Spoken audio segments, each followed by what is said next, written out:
ಮುಂಚೆ ಹೇಗಿದ್ರಿ, ಮುಂಚೆ ಹೇಗಾಗ್ತೀರಿ ಅಂದರೆ ನೀವು ಉನ್ನತಕ್ಕೆ ಏರ್ಕೊಂಡು ಹೋಗ್ತಾನೆ ಇರ್ತೀರ ನೀವು. ಅವನು ಯಾರು ಶ್ರೀವಿದ್ಯೆಗೆ ಬರ್ತಾರೆ ಅವರಿಗೆ ಬೆಂಬಲವಾಗಿ ನಿಂತ್ಕೋತಾನಂತೆ ಈಶ್ವರ. ಈ ರೀತಿಯಾಗಿರ್ತಕ್ಕಂತಹ ದುರಭ್ಯಾಸಗಳನ್ನು ಮಾಡಿಕೊಂಡು ಒಂದು ಮುಂದುವರಿಸ್ಕೊಂಡಿದ್ದರೆ ಅದರಲ್ಲಿ ಅವ್ರಿಗೆ ತೊಂದರೆಗಳು ಕಾಣಿಸುತ್ತೆ. ಆವಾಗ ಏನಂತಾರೆ, ಶ್ರೀವಿದ್ಯೆಯನ್ನು ನಾವು ಕಲ್ತ್ವಿ, ನಮಗೇನಾಗಲಿಲ್ಲ, ತೊಂದರೆಗಳನ್ನೇ ಆಯಿತು ಅಂತಾರೆ. ಆದರೆ ಎಲ್ಲರೂ ಸಹ ಈ ಶ್ರೀವಿದ್ಯೆಗೆ ಬಂದು ಸೇರ್ಕೊಳ್ತೀನಿ, ನಾನು ಕಲಿತೀನಿ ಅನ್ನೋ ಹಾಗಿಲ್ಲ. ಗೊತ್ತೈತೆ? ಈ ಶ್ರೀವಿದ್ಯಾ ಉಪಾಸನೆಗೆ ಹೇಗಪ್ಪ ನಾವು ಪ್ರವೇಶ ಮಾಡಬೇಕು ಅಂತ ಹೇಳಿದ್ರೆ, ನಾವು ಶ್ರೀವಿದ್ಯೆ ಕಲಿಬೇಕು ಅಂತ ಹೇಳಿದ್ರೆ, ಈ ಶ್ರೀವಿದ್ಯೆ ಕಲ್ತ್ರೆ ನಾನು ಇಂಥದ್ದಾಗಬೇಕು ನನಗೆ ಅಂತ ಹೇಳಿದ್ರೆ ಅದಕ್ಕಿಂತ ಮುಂಚೆನೇ ಅವಳೆ ಬಂದುಬಿಟ್ಟಿರ್ತಾಳಂತೆ ನಮ್ಮ ಹತ್ರಕ್ಕೆ. ಅಂದರೆ ಈ ಪ್ರಪಂಚದಲ್ಲಿರ್ತಕ್ಕಂಥ 360 ಡಿಗ್ರಿ ಏನಿದೆ ಸುತ್ತಲೂ ಸಹ ಇದು ಶ್ರೀವಿದ್ಯೆಯ ಮಹತ್ವ ಅದು ಪಸರಿಸ್ಕೊಂಡಿದೆ. ನಾನು ಶ್ರೀವಿದ್ಯೆಯಲ್ಲಿದ್ದೀನಿ, ನನಗೆಲ್ಲ ಗೊತ್ತು ಅಂತ ಹೇಳಿ ಜಂಬ ಕೊಚ್ಕೊಳ್ಬಾರ್ದು. ಆದರೆ ಇದು ಮಾತ್ರ ಅಪಾತ್ರರ ಕೈಗೆ ಬೀಳಬಾರ್ದು. ಸಿದ್ಧವಿದ್ಯೆ ಅಂತ ಹೇಳ್ತೀವಿ ನಾವು.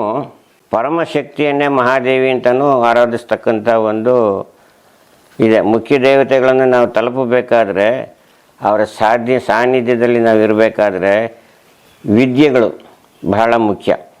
ಆ ವಿದ್ಯೆಗಳ ತಂತ್ರನೇ ದಶಮಹಾವಿದ್ಯೆ.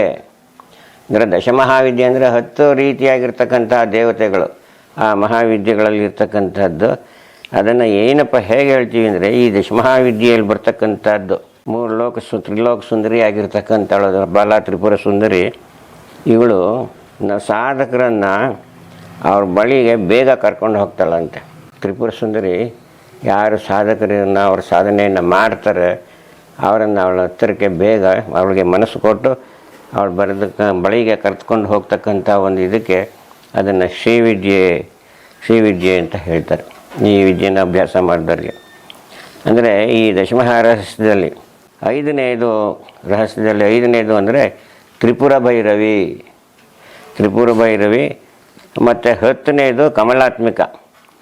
ಆದರೆ ಈ ಶ್ರೀವಿದ್ಯೆಯಲ್ಲಿ ಬರ್ತಕ್ಕಂಥದ್ದು 3ನೇ ವಿದ್ಯೆನೇ ಈ ತ್ರಿಪುರ ಸುಂದರಿದು. ಶ್ರೀವಿದ್ಯೆ ಅಂತಕ್ಕಂಥದ್ದು 3ನೇದು, 5ನೇದು ತ್ರಿಪುರ ಭೈರವಿ, 10ನೇದು ಕಮಲಾತ್ಮಿಕ ಅಂತಕ್ಕಂಥದ್ದು. ಇವುಗಳ ವಿದ್ಯೆ, ಈ ಸಾಧನೆ ಇದೆಯಲ್ವ, ಇದು ಈ ಶ್ರೀವಿದ್ಯೆ ಅಂತಲೇ ಇವುಗಳನ್ನು ಕರೀತಾರೆ.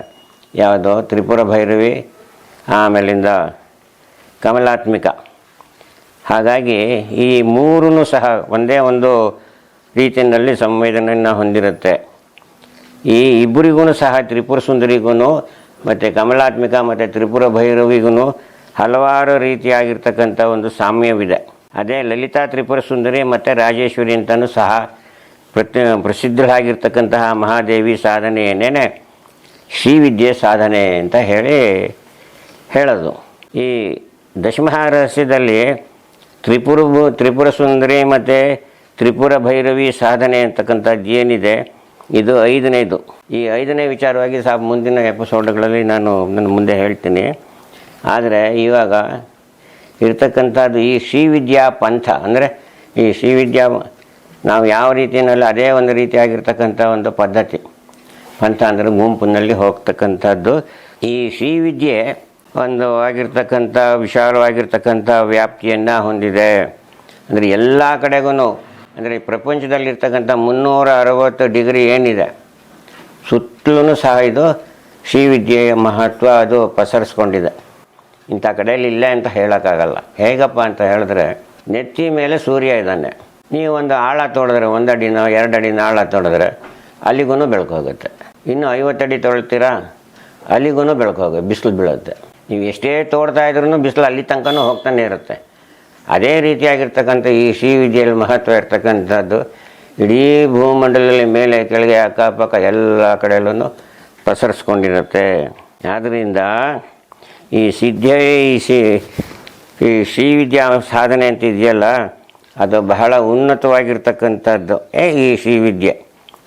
ಯಾರು ದೈವತ್ವವನ್ನು ಹುಡುಕ್ತಾರೆ, ದೇವಿಯನ್ನು ಕಾಣಬೇಕು ನಾನು ಅಂತ ಹೇಳಿಕೊಂಡು ಯಾರು ಹುಡುಕಾಟ ಮಾಡ್ತಾರೋ ಅಂಥವ್ರಿಗೆ ಈ ಇವಳು ತ್ರಿಪುರ ಸುಂದರಿ ಒಳ್ಳೆಯದನ್ನೇ ಮಾಡ್ತಾಳೆ. ಜ್ಞಾನ ಪ್ರಾಪ್ತಿಯಾಗುತ್ತೆ ನಮಗೆ. ಆದರೆ ಚಂಚಲೆ ಆಗಿರ್ತಕ್ಕಂತಹ ಲಕ್ಷ್ಮಿ, ಅದನ್ನು ನಾವು ಪಡೀಬಹುದು. ಲಕ್ಷ್ಮಿ ಅಂದರೆ ಹಣವನ್ನು ನಾವು ಪಡೀಬಹುದು. ಆದರೆ ಅದಕ್ಕಿಂತ ಮಹತ್ವವಾಗಿರ್ತಕ್ಕಂಥ ಈ ವಿದ್ಯೆ ಇದೆಯಲ್ಲ, ಶ್ರೀವಿದ್ಯೆ, ಅದನ್ನು ಪಡೆಯೋದು ಸ್ವಲ್ಪ ಕಷ್ಟ. ಅನುಷ್ಠಾನಗಳಲ್ಲೇ ಮಾಡಿ ಮಾಡಿ ನಮ್ಮ ಅವಳಲ್ಲಿರ್ತಕ್ಕಂತಹ ನಂಬಿಕೆಯನ್ನು ಇಟ್ಕೊಂಡು ನಾವು ಅನುಗ್ರಹವನ್ನು ಪಡೆದರೆ ನಾವು ದೈವತ್ವವನ್ನು ನಾವು ಆ ತ್ರಿಪುರ ಸುಂದರಿ ಸಾನ್ನಿಧ್ಯವನ್ನು ನಾವು ಪಡಿಬಹುದು. ಅಂದರೆ ದೈವ ಮತ್ತು ಆತ್ಮಸಾಕ್ಷಾತ್ಕಾರ ಆ ಎರಡು ಪಡೆಯೋದೇ ಹೊರತು ಈ ಶ್ರೀವಿದ್ಯೆಯಲ್ಲಿ ಬರ್ತಕ್ಕಂಥದ್ದು ಬೇರೆ ಇನ್ನೇನೂ ಇಲ್ಲ. ಈ ಶ್ರೀವಿದ್ಯೆ ಗುರಿ ಯಾರಿಗೂ ಅಲ್ಲ. ಈ ಶ್ರೀವಿದ್ಯೆ ಅಂತಕ್ಕಂಥದ್ದನ್ನೇ ಬರೀ ಒಂದು ಗುರಿ ಅಲ್ಲ ಅದು. ಇಲ್ಲಿ ಸಾಧಕನಿಗೆ ಮತ್ತು ಸಾಧಕಳಿಗೆ ತಾನು ಏನನ್ನು ಆಯ್ಕೆ ಮಾಡ್ತಾರೆ ಅಥವಾ ಬೇಡ್ತಾರೆ ಅದನ್ನು ಅವಳು ಮುಂಚೆನೇ ಕೊಟ್ಬಿಟ್ಟಿರ್ತಾಳಂತೆ ಶ್ರೀವಿದ್ಯೆಯಲ್ಲಿ. ನಾನು ಶ್ರೀವಿದ್ಯೆ ಕಲಿಬೇಕು ಅಂತ ಹೇಳಿದ್ರೆ, ಈ ಶ್ರೀವಿದ್ಯೆ ಕಲಿತ್ರೆ ನಾನು ಇಂಥದ್ದಾಗಬೇಕು ನನಗೆ ಅಂತ ಹೇಳಿದ್ರೆ ಅದಕ್ಕಿಂತ ಮುಂಚೆನೇ ಅವಳೇ ಬಂದುಬಿಟ್ಟಿರ್ತಾಳಂತೆ ನಮ್ಮ ಹತ್ರಕ್ಕೆ. ಆವಾಗಲೇ ನಮಗೆ ಶ್ರೀವಿದ್ಯೆ ಕಲಿಬೇಕು ಅಂತ ಆಸೆ ಬರೋದು. ಈ ರೀತಿಯ ಆಸೆ ಇರತಕ್ಕಂತಹ ಇರೋಳೇನೆ ಈ ಭಗವತಿ ಬಾಲ ತ್ರಿಪುರ ಸುಂದರಿ ಅಂತ ಹೇಳಿ. ಈ ಬಾಲ ತ್ರಿಪುರ ಸುಂದರಿನಲ್ಲಿ ಏನಪ್ಪ ಅಂತ ಹೇಳಿದ್ರೆ, ಸಾಧಕ ಅಥವಾ ಸಾಧಕಿ ಏನು ಮಾಡಬೇಕು? ಹಾಗಾದರೆ ಶ್ರೀವಿದ್ಯೆಗೆ ಬರಬೇಕಾದ್ರೆ ಏನು ಮಾಡಬೇಕು? ತಾನೇ ಏನನ್ನು ಡಿಸೈಡ್ ಮಾಡೋ ಹಾಗಿಲ್ಲ. ನನಗೆ ಇಂಥದ್ದು ಬೇಕು, ಅಂಥದ್ದು ಬೇಕು, ಅದು ಬೇಕು, ಇದು ಬೇಕು ಅಂತ ಹೇಳಿ ನಾನು ಅಭ್ಯಾಸ ಮಾಡ್ತೀನಿ, ಬೇಗ ಶ್ರೀಮಂತ ಆಗಬೇಕು, ಬೇಗ ಮದುವೆ ಆಗಬೇಕು ಅಂತಕ್ಕದ್ದನ್ನು ಇವಳು ಆಯ್ಕೆ ಮಾಡಬಾರ್ದು. ಆ ಆಯ್ಕೆ ಜವಾಬ್ದಾರಿನ ನಾವು ಆ ತ್ರಿಪುರ ಸುಂದರಿಯ ಭಗವತಿ ಮೇಲೆ ಹಾಕಿಬಿಡ್ಬೇಕು. ಆ ಭಗವತಿ ಮೇಲೆ ಹಾಕಿದಾಗಲೇ ಏನಾಗುತ್ತೆ, ಅವಳೇ ನಮ್ಮಲ್ಲಿ ಬಂದುಬಿಟ್ಟಿರ್ತಾಳೆ. ಯಾವಾಗ ನಾವು ಅವಳಿಗೆ ಭಾರವನ್ನು ಕೊಟ್ಟು ಜವಾಬ್ದಾರಿಯನ್ನು ಕೊಡ್ತೀವಿ ಆವಾಗ ಅವಳು ನಮ್ಮ ಹತ್ರ ಬರ್ತಾಳಂತ. ಮತ್ತು ಉಪನಿಷತ್ತುಗಳಲ್ಲಿ ಏನು ಹೇಳ್ತಾರೆ ಅಂದರೆ, ಯಾರ ಆತ್ಮ ಅವನನ್ನು ಆವರಿಸ್ಕೊಂಡಿರುತ್ತೆ ಅಂದರೆ ಶ್ರೀವಿದ್ಯೆಯಲ್ಲಿ ಗಹನವಾಗಿರ್ತಕ್ಕಂಥದ್ದು ಅಂತ ಎತ್ತಿ ಹಿಡಿಯೋದು ಅಂತ ಹೇಳಿದ್ರೆ, ಈ ಶ್ರೀವಿದ್ಯೆಯಲ್ಲಿರ್ತಕ್ಕಂಥ ಒಂದು ಬಲ, ಒಂದು ಶಕ್ತಿ ಇನ್ನೆಲ್ಲೂ ನಿಮಗೆ ಸಿಗೋದಿಲ್ಲ. ಅಂದರೆ ಯಾರು ಇದನ್ನು ಬಾಲ್ಯದಿಂದನೇ ಅಭ್ಯಾಸ ಮಾಡ್ತಾರೆ, ಅಂದರೆ ಸಣ್ಣ ಹುಡುಗನಿಂದನೇ ಅಭ್ಯಾಸ ಮಾಡಿದರೆ ಅದು ಮುಂದಕ್ಕೆ ಅವರು ಬೆಳೀತಾ ಬೆಳೀತಾ ಮಹಾನ್ ವ್ಯಕ್ತಿಗಳಾಗ್ತಾರೆ. ಈ ಬಾಲ ತ್ರಿಪುರ ಸುಂದರಿಯ ಮಾರ್ಗದರ್ಶನದಲ್ಲಿ ನಡ್ತಾ ಇದ್ದರೆ ಅದು ಅವರನ್ನು ರಕ್ಷಿಸ್ಕೊಂಡು ಬರ್ತಾ ಇರುತ್ತೆ. ಈ ವಿಚಾರವಾಗಿ ಏನಂತ ಹೇಳ್ಬೋದು ಅಂದರೆ, ಸಾಧಕನಿಗೆ ಏನೇ ತಿಳಿದೇನೆ ಇರಲಿ ಈ ವಿಚಾರವಾಗಿ, ಅಥವಾ ಇಲ್ಲದೇ ಇರಲಿ, ಆ ತಾಯಿ ಅಂತಕ್ಕಂಥ ಅವಳ ಕೃಪೆ ಅವ್ರ ಮೇಲೆ ಯಾವಾಗಲೂ ಇದ್ದೇ ಇರುತ್ತೆ. ಅವ್ರಿಗೆ ಯಾವುದೇ ರೀತಿಯಾಗಿರ್ತಕ್ಕಂಥ ಅನುಮಾನಗಳೇ ಆಗಲಿ, ಸಂಶಯಗಳೇ ಆಗಲಿ, ಏನಿದ್ರೂ ಅವಳು ಬಗೆಹರಿಸ್ತಾ ಇರ್ತಾಳೆ. ಅದು ನಮ್ಗೆ ಗೊತ್ತಾಗ್ದೇ ಬಗೆಹರಿಸ್ತಾ ಇರ್ತಾಳೆ ಅವಳು. ನಾವು ಅವಳನ್ನು ಬೇಡ್ಕೊಳ್ಳೋದೇ ಬೇಡ. ನೀವು ನಂಬಿಕೆಯಿಂದ ಇವ್ರನ್ನ ನೀವು ಅನುಷ್ಠಾನ ಮಾಡ್ತಾಯಿದ್ರೆ ಏನು ತೊಂದರೆಗಳಿದ್ದರೆ ಅಥವಾ ನಮಗೇನು ಅನುಮಾನಗಳೇ ಇದ್ರೂ ಸಹ ಒಂದೊಂದಾಗಿ ಅವಳೇ ದೂರ ಮಾಡಿ ಒಂದು ರೀತಿಯಾಗಿರ್ತಕ್ಕಂಥ ಒಂದು ಸರಿಯಾದ ಮಾರ್ಗದಲ್ಲಿ ನಮ್ಮನ್ನು ನಡೆಸ್ಕೊಂಡು ಹೋಗ್ತಾಳೆ. ಇದು ಈ ಶ್ರೀವಿದ್ಯೆಯಲ್ಲಿ ಇರ್ತಕ್ಕಂಥದ್ದು.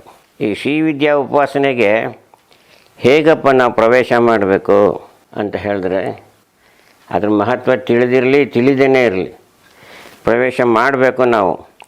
ಅಂದರೆ ಅದರ ಪ್ರಯೋಜನಗಳು ಏನಿರಲಿ, ಅದೇನಿದೆ ಅಥವಾ ಇಲ್ಲದೇನೆ ಇರಲಿ, ಅದೇನಪ್ಪ ಆಗುತ್ತೆ ನಮಗೆ, ಆಗುತ್ತೋ ಇಲ್ಲವೋ ಅಂತಕ್ಕಂಥದ್ದು ಸಂಶಯಗಳು ಏನೇ ಇರಲಿ, ಆ ವಿದ್ಯೆಗೆ ಬಂದಿರತಕ್ಕಂಥವ್ರ ಸಾಧಕ ಅಥವಾ ಸಾಧಕಗಳಿಗೆ ಅವಳೇ ಒಂದು ಸರಿಯಾದ ಮಾರ್ಗವನ್ನು ತೋರಿಸ್ಬಿಡ್ತಾಳೆ. ನೀನಾಗೆ ಅಪನಂಬಿಕೆ ಪಟ್ಕೊಂಡು ಅದಾಗತ್ತಾ ಅನ್ನೋದೇ ಬೇಡ. ನಿಷ್ಠೆಯಿಂದ ನೀವು ಅವಳ ಸಾಧನೆಗೆ ನಾನು ಮಾಡ್ತೀನಿ ಅಂತ ಹೇಳಿ ನೀವು ಕೂತ್ಕೊಂಡ್ರೆ ಅವಳಾಗೇ ದಾರಿ ತೋರಿಸ್ಕೊಂಡು ಮುಂದೆ ಅವಳು ನಿಮ್ಮನ್ನು ಕರ್ಕೊಂಡು ಹೋಗ್ತಾಳೆ. ಮತ್ತು ಇನ್ನೊಂದು ವಿಚಾರ ಇಲ್ಲಿ ಏನು ಹೇಳಬೇಕು ಅಂದರೆ, ಈ ಆತ್ಮಜ್ಞಾನವನ್ನು ನಾವು ಪಡೀಬೇಕು. ನಾವೇನನ್ನು ತಿಳಿಬೇಕು ಅಂತಿರ್ತೀವೋ ಅದರ ಆಕಾಂಕ್ಷೆಗಳನ್ನೆಲ್ಲವೂ ಸಹ ಅವಳು ಆತ್ಮಜ್ಞಾನದಲ್ಲಿ ಅವಳೇ ಪೂರೈಸ್ಬಿಡ್ತಾಳೆ ನಮಗೆ. ಅದಾಗೇ ನಮಗೆ ಗೊತ್ತಾಗುತ್ತೆ ಏನು ಅಂತ ಹೇಳಿ. ಆದರೆ ಕೆಲವು ಸಲ ಏನಾಗುತ್ತೆ ಅಂದರೆ, ಮಾಯೆಗಳು ನಾವು ಏನು ಕೇಳ್ಕೊಂಡಿರ್ತೀವಿ ಅಂತ ಹೇಳಿದ್ರೆ ಅದೆಲ್ಲವೂ ಸಿಗತ್ತೆ ನಮಗೆ. ಆದರೆ ಕೆಲವು ಸಲ ಇವೆಲ್ಲನೂ ಮರ್ತೋಗ್ತಾ ಇರುತ್ತೆ ನಮಗೆ. ನಾವು ಏನು ಕೇಳ್ಕೊಂಡಿದ್ವಿ, ಏನು ಮಾಡ್ತಿರ್ತೀವಿ, ನಮ್ಗೆ ಏನಾಗಿದೆ, ಏನು ಆಗ್ತಾಯಿಲ್ಲ ಅನ್ನತಕ್ಕಂಥದ್ದೆಲ್ಲವೂ ಸಹ ಮಾಯ ಆಗುತ್ತೆ. ಆದ್ರೆ ಮಾತ್ರ ನಮ್ಮಲ್ಲಿ ಏನು ಇರಬೇಕಂದ್ರೆ ಒಂದೇ ಒಂದು ಬಯಕೆ ಏನಿರಬೇಕು, ನಾವು ಆ ದೇವಿಯನ್ನು ಮುಟ್ಟಬೇಕು, ಅವಳ ಸಾನ್ನಿಧ್ಯಕ್ಕೆ ಹೋಗಬೇಕು, ಅವಳದರಲ್ಲೇ ನಾವು ಇರಬೇಕು ಅಂತಕ್ಕಂಥದ್ದು ಅದೇ ಒಂದು ಮಹಾ ಗುರಿ ಅದರಲ್ಲಿರ್ತಕ್ಕಂಥದ್ದು. ಅಲ್ಲಿವರೆಗೂ ಸಹ ಈ ಪ್ರಕ್ರಿಯೆಗಳು ನಡೀತಾನೇ ಇರುತ್ತೆ. ಅಂದರೆ ಎಲ್ಲ ತಂತ್ರಶಾಸ್ತ್ರದಲ್ಲಿ ಏನು ಹೇಳುತ್ತಪ್ಪ ಅಂತ ಹೇಳಿದ್ರೆ, ಯಾರು ಬೇಕಾದರೂ ಸಾಧನೆಯನ್ನು ಮಾಡ್ಬೋದು, ಶ್ರೀವಿದ್ಯೆ ಉಪಾಸನೆಯನ್ನು ಮಾಡ್ಬೋದು ಅಂತ ಹೇಳ್ತಾರೆ. ತಂತ್ರಶಾಸ್ತ್ರದ್ದೆಲ್ಲ ಆ ರೀತಿ ಇರುತ್ತೆ. ಆದರೆ ಎಲ್ಲರೂ ಸಹ ಈ ಶ್ರೀವಿದ್ಯೆಗೆ ಬಂದು ಸೇರ್ಕೊಳ್ತೀನಿ, ನಾನು ಕಲಿತೀನಿ ಅನ್ನೋ ಹಾಗಿಲ್ಲ, ಗೊತ್ತೈತೆ, ಕಾಲಿಡೋ ಹಾಗಿಲ್ಲ. ಅಂದರೆ ಅದರಲ್ಲಿರ್ತಕ್ಕಂತಹ ಧ್ಯೇಯ ಮತ್ತು ಗುರಿ ಇರೋರು ಮಾತ್ರ ಸಾಧ್ಯ. ಅದು ಕಲಿತೀನಿ ಅನ್ನೋದು ಒಂದು ಧೈರ್ಯ ಇರಬೇಕು. ಅಂದರೆ ಅವ್ರ ಮನಸ್ಸಿನಲ್ಲಿ ಅದು ಬೇರೂರು ಇರಬೇಕು. ಕಲಿತೀನಿ, ಸಾಧನೆ ಮಾಡ್ತೀನಿ ನಾನು ಅಂತ ಹೇಳ್ತಕ್ಕಂಥದ್ದು. ಆದರೆ ಇದು ಮಾತ್ರ ಅಪಾತ್ರರ ಕೈಗೆ ಬೀಳಬಾರ್ದು. ಅಪಾತ್ರರ ಕೈಗೆ ಅಂತ ಹೇಳಿದ್ರೆ ಈ ದುಷ್ಟ ಅಭ್ಯಾಸಗಳಿರುತ್ತಲ್ಲ, ಕೆಲವು ದುರುದ್ದೇಶಗಳಿಂದ ಮಾಡ್ತಕ್ಕಂಥದ್ದು, ಅಥವಾ ಮನಸ್ಸು ಸ್ಥಿತಿ ಸರಿ ಇಲ್ಲದೆ ಇರ್ತಕ್ಕಂಥದ್ದು, ಯಾವಾಗಲೂ ಕೆಟ್ಟದನ್ನೇ ಆಲೋಚನೆ ಮಾಡ್ತಕ್ಕಂಥದ್ದು, ಮತ್ತು ದುರಭ್ಯಾಸಗಳಿರ್ತಕ್ಕಂಥದ್ದು, ಇವುಗಳೆಲ್ಲವನ್ನು ಬಿಟ್ಟಿಟ್ಟರೆ ಅವರು ಶ್ರೀವಿದ್ಯೆಗೆ ಬರಬೇಕೇ ಹೊರತು ಇಲ್ಲದೆ ಹೋದರೆ ಬರೋಕ್ಕೆ ಸಾಧ್ಯ ಇಲ್ಲ. ಇಟ್ಕೊಂಡು ಮಾಡೋ ಹಾಗಿಲ್ಲ. ಅಕಸ್ಮಾತ್ ಅವರೇನಾದರೂ ಶ್ರೀವಿದ್ಯೆಯಲ್ಲಿ ಇದ್ದು ಈ ರೀತಿಯಾಗಿರ್ತಕ್ಕಂತಹ ದುರಭ್ಯಾಸಗಳನ್ನು ಮಾಡಿಕೊಂಡು ಒಂದು ಮುಂದುವರಿಸ್ಕೊಂಡಿದ್ರೆ ಅದರಲ್ಲಿ ಅವ್ರಿಗೆ ತೊಂದರೆಗಳು ಕಾಣಿಸುತ್ತೆ. ಆವಾಗ ಏನಂತಾರೆ, ಶ್ರೀವಿದ್ಯೆಯನ್ನು ನಾವು ಕಲ್ತ್ವಿ, ನಮಗೇನಾಗಲಿಲ್ಲ, ತೊಂದರೆಗಳನ್ನೇ ಆಯಿತು ಅಂತಾರೆ. ಅವ್ರು ಒಳ್ಳೇದಾಗಿರೋದನ್ನು ಮರೆತು ಬಿಡ್ತಾರೆ, ಕೆಟ್ಟದಾಗಿರೋದನ್ನು ಮಾತ್ರ ಯಾತಕ್ಕೆ ಕೆಟ್ಟದಾಗುತ್ತೆ, ಸರಿಯಾದ ಮಾರ್ಗದಲ್ಲಿ ಹೋಗಲಿಲ್ಲ. ಹಾಗಾಗಿ ಅದನ್ನು ಹೇಳ್ತಾನೆ. ಆದರೆ ಇಲ್ಲಿ ಒಂದು ಕಟ್ಟೆಚ್ಚರವನ್ನು ಮಾಡ್ತಾನೆ ಇಲ್ಲಿ, ಹೀಗೆ ಈ ರೀತಿಯೇ ಇರಬೇಕು ಇದಕ್ಕೆ ಅಂತ ಹೇಳಿ. ಅದಕ್ಕೆ ಈಶ್ವರ ಮೌನವಾಗಿ ಕೂತ್ಕೊಂಡು ನೋಡ್ತಾ ಇರ್ತಾನಂತೆ ಎಲ್ಲವನ್ನೂ ಸಹ. ಅವನು ಈಶ್ವರನ ನಾವು ಮಹಾಮೌನ ಗುರು ಅಂತ ಹೇಳ್ತೀವಿ ನಾವು.